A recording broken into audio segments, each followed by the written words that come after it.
Every Thursday, she got home by 9:30, and sometimes she got home a little earlier.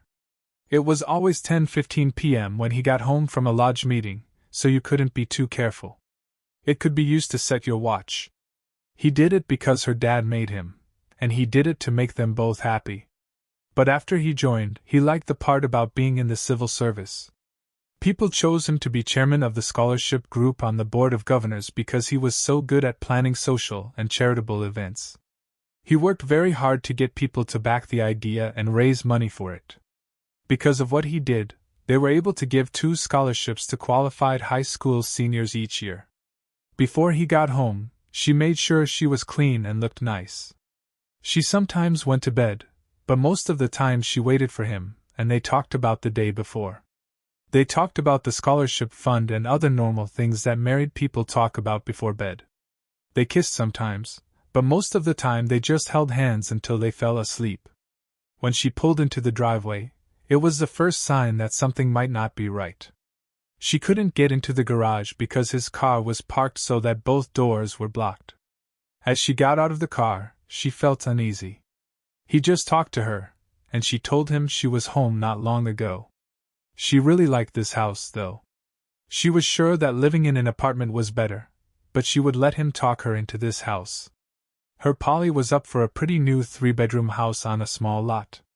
The porch that went around the whole house was the best thing about it. In front, there was a swing set under the ceiling fans. On warm summer nights, they would sit under the fans and sway a little. She knew what he was up to because she was smart. The house belonged to a family. In her mind, she could even picture a fenced-in garden with swings and a kiddie pool. When they were planting a new flower bed last month, it was one of the happiest times of her life so far. To get his attention, she threw dirt at him. "Hi, you. Also, hello to you. What did I miss?" "No, I just needed to tell you I'm ready." "You're not," she said. "Feed and lime have not yet been added. Before we plant, we need to mix it in." "Not really ready yet." "I'm ready to have a child."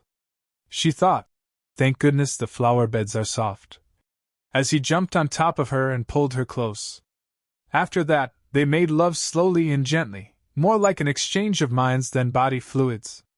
She had never loved herself so much. The tears he shed were the coolest thing. He was so calm and in charge all the time. She walked out onto the porch and tried to be as quiet as possible as she went to the front door. "Hello, Les." He was sitting in the swing when she jumped up. She couldn't see him because the porch light wasn't on. "Rabbit Kenny, you scared me. Let us go inside." "Don't move. Just stay here with me for a while. Let's take a moment to enjoy the breeze." On the swing, he rubbed the spot next to him. "Where were you?" "It wasn't you when I got home, even though you said you were here." She moved around in a weird way on the swing. "I didn't want to sleep," she said. "I remembered that I almost ran out of gas and didn't want to go fill up in the morning. I went to the gas station on the corner. The car only had a quarter tank, and she hoped he wouldn't check it." He put out his hand and grabbed hers. "Really, I thought you had just come back from the Hideaway Motel on 5th, room 69. It's funny, huh? Is that the number? Jerry thinks that kind of thing is going to happen. Wouldn't that be where you meet every Thursday from 6:30 to 9 p.m.? She let out a gasp and tried to pull her hand away, but he had a firm hold on it. "Calm down, Les. I won't hurt you, but please promise to listen and not talk during the story." "I promise that you'll talk and I'll listen when we're done." "Could you do that for me?" "I will." She bent over, squished herself together, and cried out loud. He kept talking in a quiet voice with no accent. "I didn't believe it when I first heard it. One of your friends saw you." "I'm not sure which one. She used a public account to send me an email. Even though I didn't pay attention to it at first, the seed was set, and it grew, slowly taking over my mind until I had to refute it. After that, I looked it over. Someone I know agreed to watch the house for me. Do you know how embarrassing it is to ask a friend to do that? I might no longer be friends with him because of this favor." As he told me about the case, it was terrifying to see him fight his feelings. He even had pictures of the waves you and Jerry gave each other as you entered and left the motel room. We're lucky that he doesn't know what kind of person that was. He is now trying to stay away from me. I believe that the pain he saw on my face that day is still there every time he looks at me." She let out a few small sobs. He put his fingers to her lips and didn't let her speak. "Hush. You promised to first listen?" He touched her lips with his fingers until he felt a light nod. "Good. I will try not to take too long." The scene was only lit up by light coming through the blinds in the living room because the porch light wasn't on. His voice stayed cool and even, but his face showed that he was in a lot of pain. She couldn't see it though because it was dark. "I swear that the sound of my heart breaking almost made me deaf when he showed me the pictures. I mean, my ears literally rang. But I felt like I needed to know why after giving it some thought. How could you two treat us this way?" His calm broke for the first time in a long time, and he let out a shaky sob. He tried hard to keep himself in check as he took a deep breath for 1 minute. "Leslie, your own sister. How are you able to? She took you in after your mom died and raised you pretty much. You should know that she would have loved to have the freedom of a 9-year-old when she was 15. She skipped dances, parties, and school events to be there for you, though. Your dad told me that one year she skipped Christmas so you could have something under the tree because money was tight.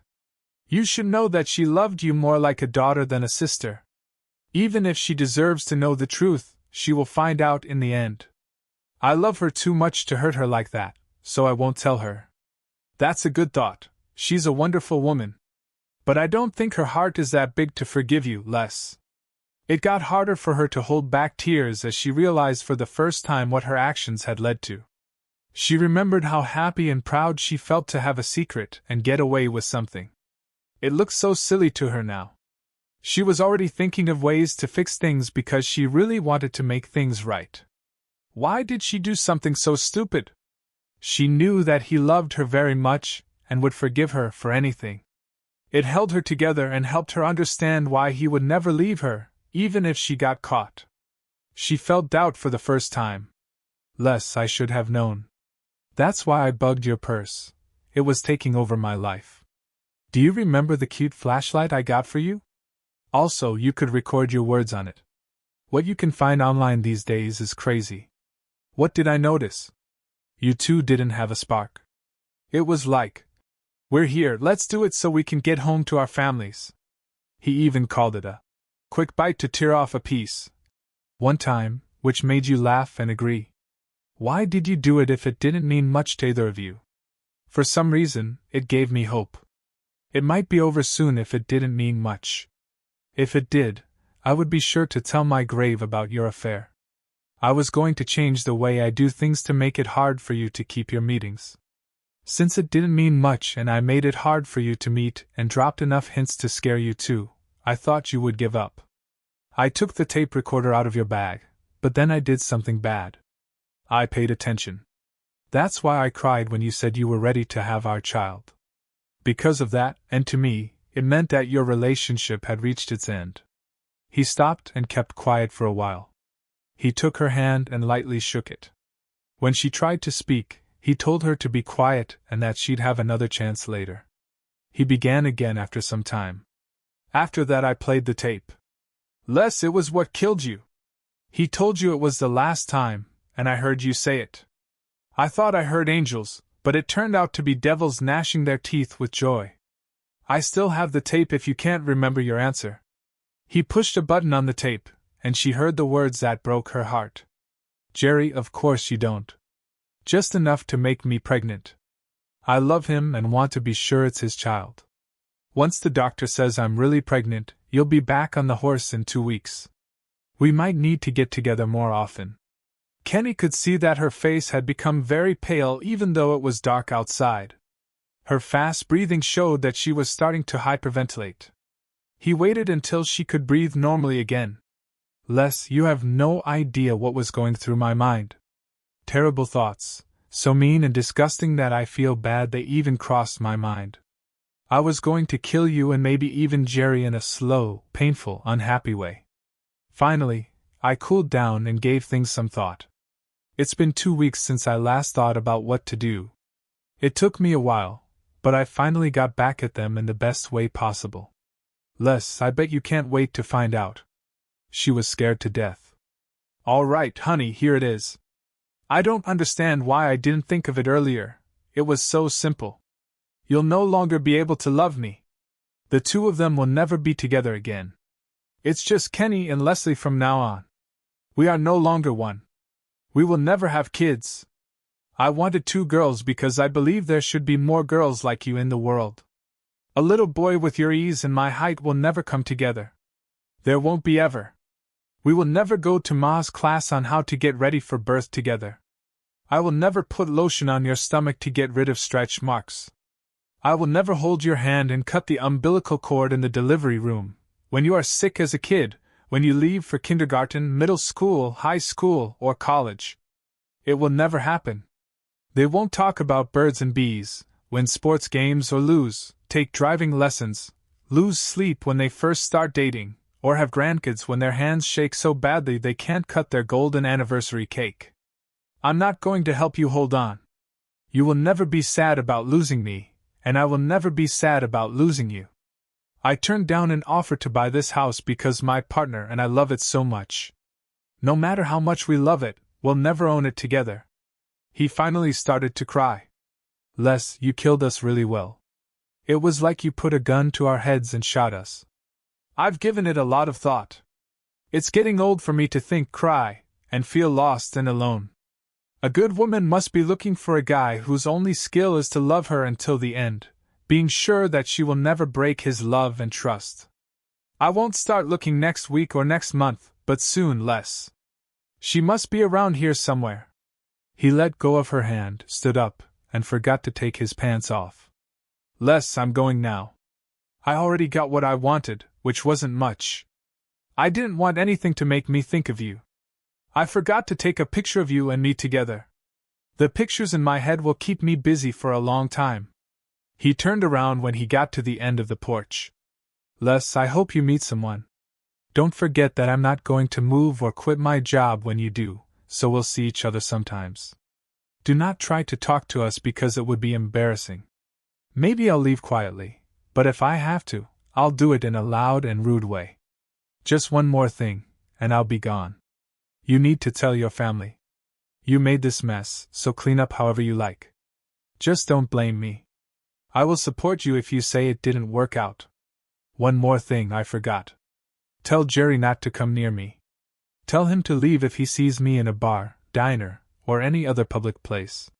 You've never been hurt by me, but he doesn't deserve anything, and I'm not even sure if I want to hold back my anger. The shock began to wear off just as he was about to get into the car. She ran up to him and grabbed his arm. Please wait, please wait, please wait. You told me I could talk after you were done. Sit down again, and let me explain. If I have to, I'll beg you. I promise I'll never touch another man again. He took her hand away gently. Les, never, and I mean never touch me again. He broke his promise and did something bad to her. I told you lies. I don't want to talk to you. Don't try to explain or make excuses for me. I don't want to hear what you say. Les, it's over between us. I'm truly sorry. He didn't say anything else. He just got in his car and drove off. She sat on the steps and cried so hard as he drove off.